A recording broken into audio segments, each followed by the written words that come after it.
Halo Sobat Investor, pernah nggak sih Sobat bertanya, tambang itu bisa nggak sih berjalan tanpa merusak alam dan menyakiti masyarakat sekitar?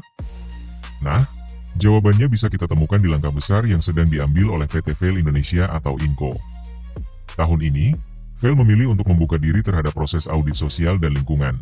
Dan yang menarik, ini bukan karena diwajibkan, tapi sukarela. Iya, sukarela. Artinya, mereka ingin memastikan bahwa setiap aktivitas tambangnya nggak cuma cari cuan, tapi juga tetap menghormati manusia dan alam.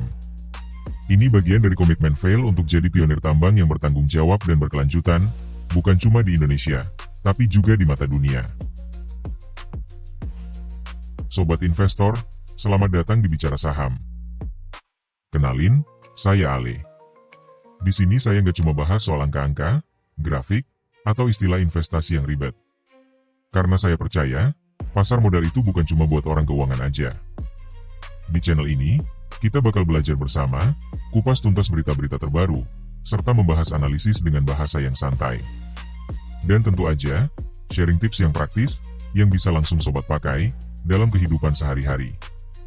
Jadi, apapun latar belakang sobat, nggak masalah, karena tujuan kita cuma satu, agar sobat makin percaya diri dalam melangkah di dunia investasi. Nah sobat, bicara soal tanggung jawab, FAIL Indonesia nggak main-main. Saat ini, mereka sedang mengincar sertifikasi IRMA 50, yaitu Initiative for Responsible Mining Assurance.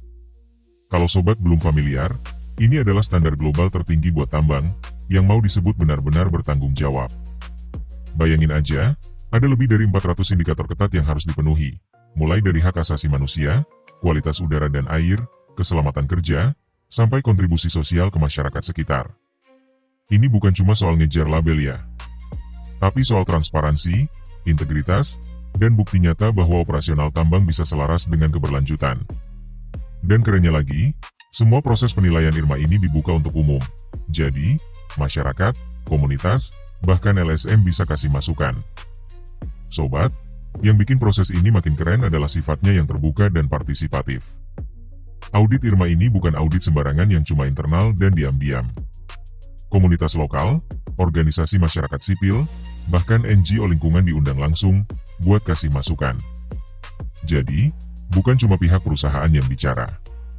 Tapi masyarakat sekitar juga punya suara untuk memastikan apakah praktik FAIL di lapangan beneran sesuai standar, atau malah harus diperbaiki. Masukan dari masyarakat ini nggak langsung ditelan mentah-mentah, tapi dicek langsung ke lapangan oleh tim audit independen. Tujuannya? Biar transparan dan gak ada manipulasi data. Inilah bentuk nyata dari responsible mining, penambangan yang diawasi publik dan dibuka untuk kritik yang membangun. Sobat, yang menarik dari audit ini bukan cuma soal standar teknis atau kepatuhan administratif semata. PT FAIL Indonesia benar-benar melibatkan komunitas lokal dan lembaga swadaya masyarakat sebagai bagian dari proses audit.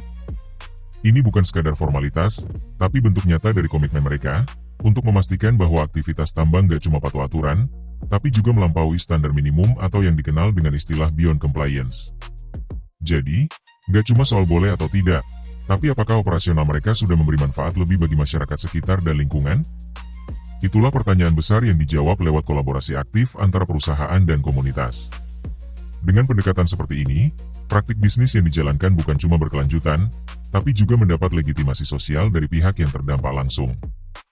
Sobat, tahukah kamu kalau standar IRMA ini bukan sembarang sertifikasi? Lebih dari 100 perusahaan tambang di 36 negara sudah ikut serta dalam program ini. Artinya, IRMA sudah jadi benchmark global untuk tambang yang bertanggung jawab, bukan cuma dalam hal teknis, tapi juga sosial dan lingkungan. Nah, dengan PT FAIL Indonesia secara aktif mengejar sertifikasi IRMA 50, Indonesia nggak cuma menunjukkan keseriusan dalam menjalankan praktik pertambangan yang berkelanjutan, tapi juga mulai mengambil peran dalam percakapan global soal industri tambang yang lebih inklusif dan beretika. Ini bukan cuma soal reputasi perusahaan, tapi juga soal nama baik Indonesia di mata dunia. Kalau audit ini berhasil dan sertifikasi tercapai, maka Indonesia bisa menjadi contoh nyata bahwa negara berkembang pun mampu mendorong standar industri setinggi itu. Gimana sobat? Semakin menarik bukan? Lalu, bagaimana kondisi fundamental dari FAIL Indonesia saat ini? Ayo kita review. Jangan lupa like, subscribe, dan share video ini, agar sobat tidak ketinggalan update terbaru seputar dunia saham.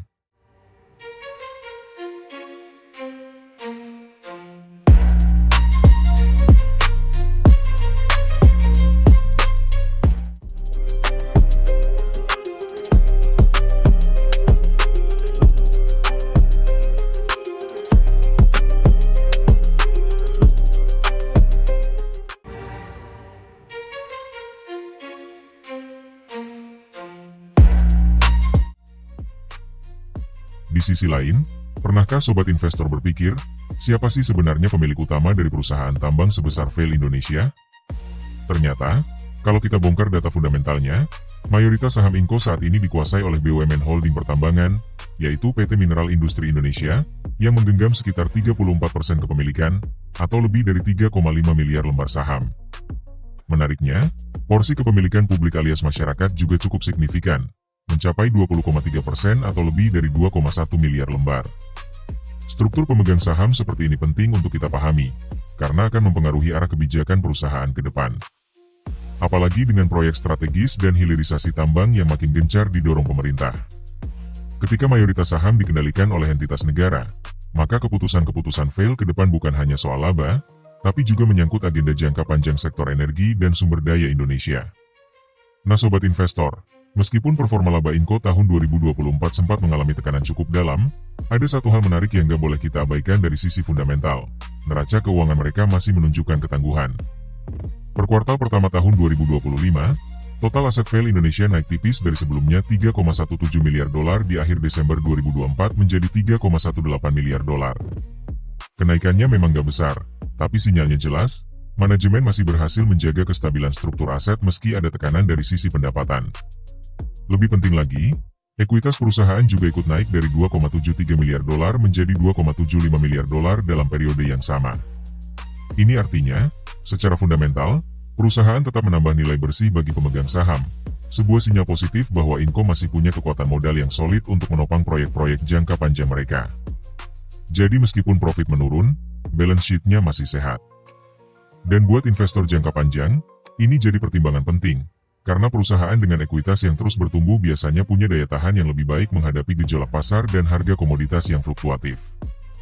Sobat investor, meskipun pendapatan Inco kembali mengalami penurunan, dari 229 juta dolar di kuartal pertama 2024 menjadi hanya 206 juta dolar di kuartal pertama 2025, ternyata ada satu kabar baik dari sisi keuangan yang patut kita soroti, yaitu penurunan liabilitas.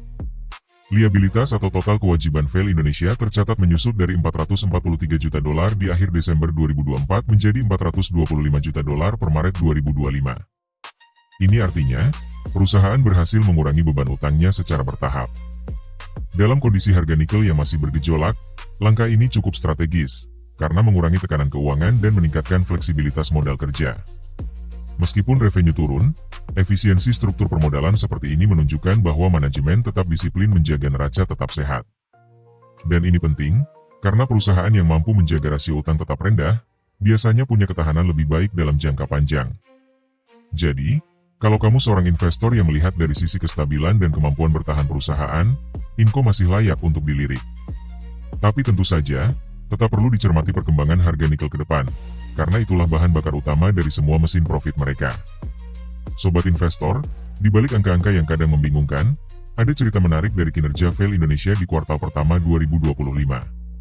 Meski pendapatan turun, ternyata beban pendapatan juga ikut menyusut, dari 209 juta dolar di Maret 2024, menjadi 187 juta dolar di periode yang sama, tahun ini. Artinya, perusahaan berhasil memangkas sebagian besar biaya produksinya. Dan ini bisa jadi sinyal positif bahwa manajemen sedang berusaha menjaga efisiensi di tengah tekanan harga nikel global yang masih belum stabil. Tapi, cerita belum selesai. Di sisi lain, beban usaha justru naik. Dari yang sebelumnya 6,3 juta dolar, kini melonjak jadi 7,9 juta dolar. Ini artinya, pengeluaran di luar operasional langsung, seperti biaya administrasi, pemasaran, hingga aktivitas korporat, membengkak. Jadi, meskipun Vale bisa menekan biaya produksi, peningkatan beban usaha tetap jadi catatan penting dalam laporan keuangan mereka. Ini menunjukkan bahwa tantangan menjaga efisiensi bukan hanya soal produksi, tapi juga soal pengelolaan internal yang harus terus dievaluasi. Sobat investor, dalam analisis fundamental, angka-angka kayak begini penting banget. Karena dari sini kita bisa menilai, apakah perusahaan cuma besar di omset, atau benar-benar cermat dalam mengelola margin.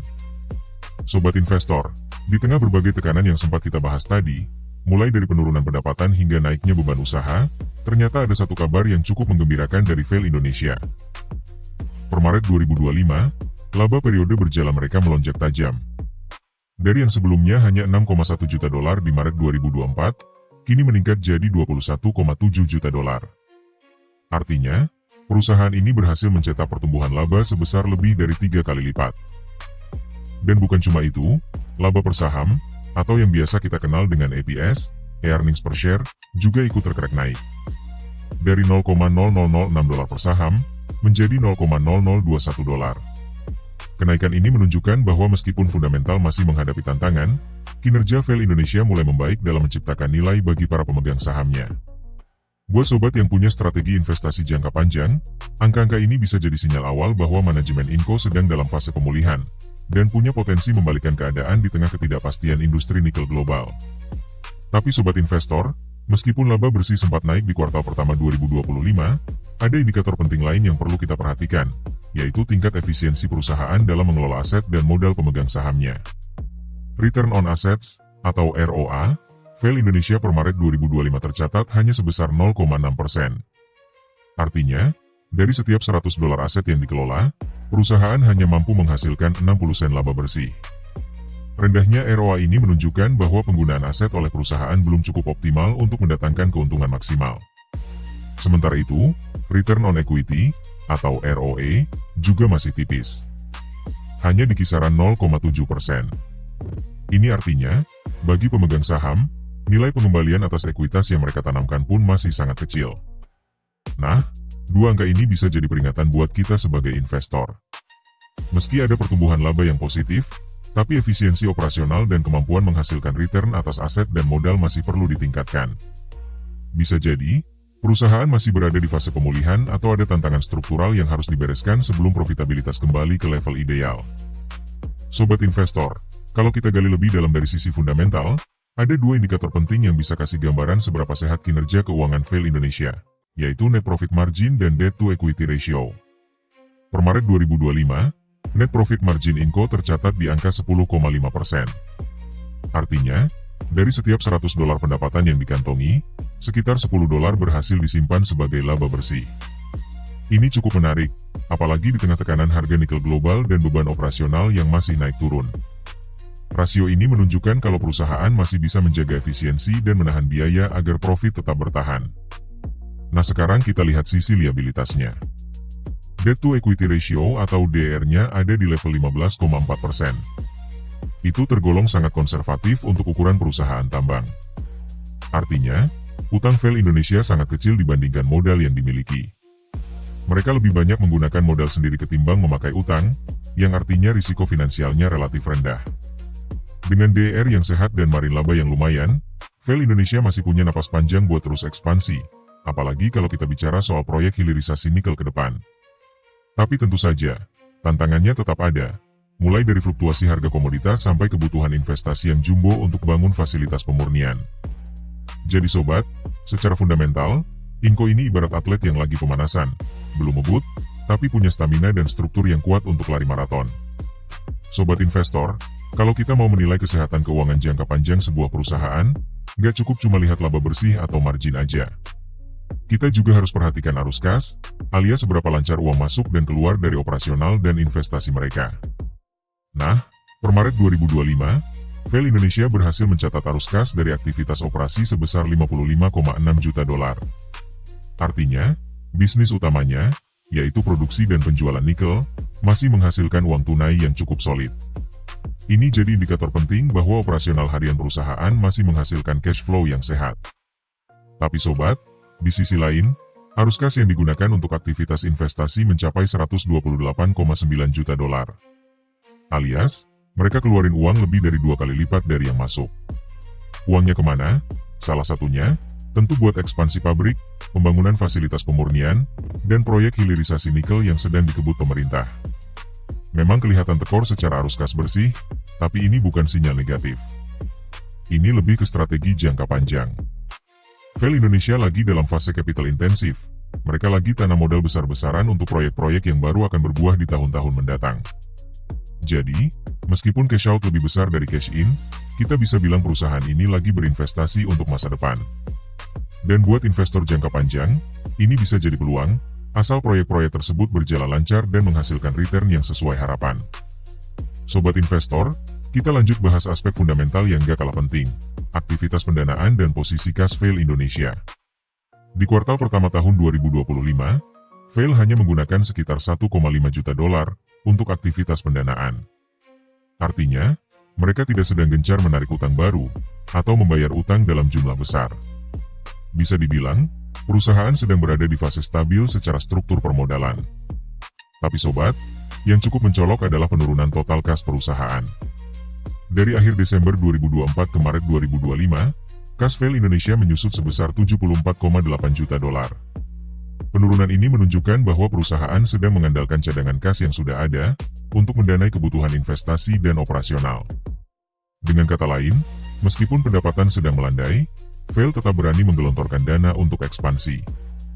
Strategi ini mencerminkan keyakinan manajemen bahwa investasi jangka panjang di sektor nikel, terutama untuk kebutuhan baterai kendaraan listrik, akan memberi imbal hasil yang signifikan di masa depan. Namun, sebagai investor, sobat tetap harus waspada. Penurunan kas yang terlalu cepat, tanpa adanya kompensasi dari kenaikan pendapatan atau pendanaan tambahan, bisa jadi sinyal tekanan likuiditas kalau berlanjut dalam jangka panjang. Makanya penting, buat memantau perkembangan proyek-proyek Vail ke depan. Apakah ekspansi ini mulai menghasilkan revenue baru? Apakah keuangan mereka tetap sehat sambil menanam modal besar? Nah sobat investor, dari seluruh data fundamental yang udah kita bahas, bisa kita simpulkan bahwa Vail Indonesia saat ini berada di posisi yang cukup sehat secara keuangan, meskipun ada tantangan dari sisi pendapatan. Total aset dan ekuitas terus bertumbuh, sementara liabilitas justru menurun. Ini sinyal positif soal struktur modal mereka. Di sisi profitabilitas, meski revenue menurun, Vail berhasil menekan beban pendapatan, meningkatkan efisiensi, dan akhirnya mencatatkan lonjakan laba bersih lebih dari 3 kali lipat, dari 6 juta dolar jadi 21 juta dolar dalam setahun. Return on asset dan return on equity masih rendah, masing-masing di 0,6% dan 0,7%, menandakan potensi return yang belum optimal, tapi ini wajar, untuk perusahaan tambang yang lagi ekspansi besar-besaran. Net profit margin di angka 10,5%, menunjukkan Vail masih cukup efisien menghasilkan laba dari setiap dolar penjualannya. Selain itu, debt to equity ratio hanya 15,4%, artinya perusahaan masih sangat konservatif dalam penggunaan utang. Meski begitu, patut dicermati juga arus kas mereka. Di kuartal pertama 2025, arus kas operasional memang positif, tapi jumlah kas menurun cukup dalam, akibat aktivitas investasi yang agresif. Ini menunjukkan Vail sedang fokus menanam modal untuk masa depan, terutama di tengah transisi energi global dan booming kendaraan listrik yang butuh nikel dalam jumlah besar. Jadi sobat investor, dari kacamata investor jangka panjang, Inco adalah saham yang menarik. Tapi, kita tetap harus memantau perkembangan proyek, harga nikel dunia, serta strategi perusahaan dalam menjaga likuiditas dan pertumbuhan berkelanjutan.